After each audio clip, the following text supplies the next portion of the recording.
ఇది ఒక మంచి కార్యక్రమం. ఎంతో మంది చూస్తే దాదాపు 6,000 మంది ఇక్కడికి జాబ్ కోసం వాళ్ళు క్వాలిఫికేషన్ ఉండి, వాళ్ళకు టాలెంట్ ఉంది, స్కిల్ ఉంది. ఇక్కడ రిమోట్ ఏరియాలో పాండూరు లాంటి ప్రదేశంలో అవకాశం లేక, ఎక్స్పోజర్ లేక ఉన్నదానికి మన ఈరోజు ఎమ్మెల్యే గారు వాళ్ళందరికీ కూడా వాళ్ళ టాలెంట్ గురించి కంపెనీ సందర్భంలో మాట్లాడి దాదాపు 55 కంపెనీలు డిఫరెంట్ కంపెనీస్ మన ముందరే కనిపిస్తున్నాయి. క్యాప్స్టర్ అని చెప్పి, ఎన్లైన్ అని చెప్పి, నవోదా ట్రాన్స్పోర్ట్, జియో, ఇండస్ట్రియల్, డిజిటల్ ఇలాంటి చాలా కంపెనీస్ అందులో 55 కంపెనీలు ఇక్కడికి రావడం జరిగింది. అండ్ జాబ్ పొటెన్షియల్ కూడా మనం చూస్తే దాదాపు 11,000 మెంబర్స్ రిక్వైర్మెంట్ ఉంది ఎంప్లాయ్మెంట్.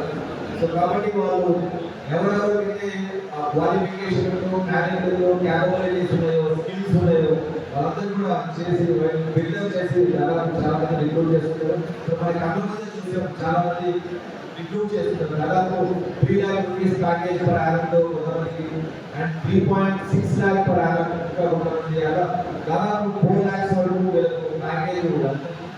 సో కాబట్టి ఇటువంటి చదువుకొని వాళ్ళకు ఎట్టుకోవాలో వాళ్ళకి దారి తెలియక, వాళ్ళ స్కిల్స్ ఉండి కూడా వాళ్ళ ఇంటి దగ్గర అన్ఎంప్లాయిడ్గా ఉండి ఉన్న వాళ్ళందరికీ కూడా మంచి అవకాశం ఉంది. ఈ అవకాశాన్ని ప్రతి ఒక్కరు కూడా సద్వినియోగం చేసుకోవాలి. అండ్ అపార్ట్ ఫ్రమ్ దిస్ ఇదే కాకుండా వాళ్ళు ఈ జాబ్లోనే ఆగిపోకుండా వాళ్ళు ఇంకా మంచిగా ట్రై చేసి వేరే జాబ్స్ కూడా వెళ్ళాలి. ఆ స్కిల్లింగ్ చేసుకోవాలి అండ్ స్కిల్ డెవలప్మెంట్ ఇంకా ఫర్దర్ వాళ్ళు చేసుకోవాలి. ఈ పాండూరు లాంటి ప్రదేశంలో అవకాశం ఉండదు. మ్యాక్సిమం ఈ జాబ్స్ అనేది కూడా హైదరాబాద్ సిటీలో కావచ్చు, ఇంకా ఇతర ప్రాంతాల్లో కావచ్చు.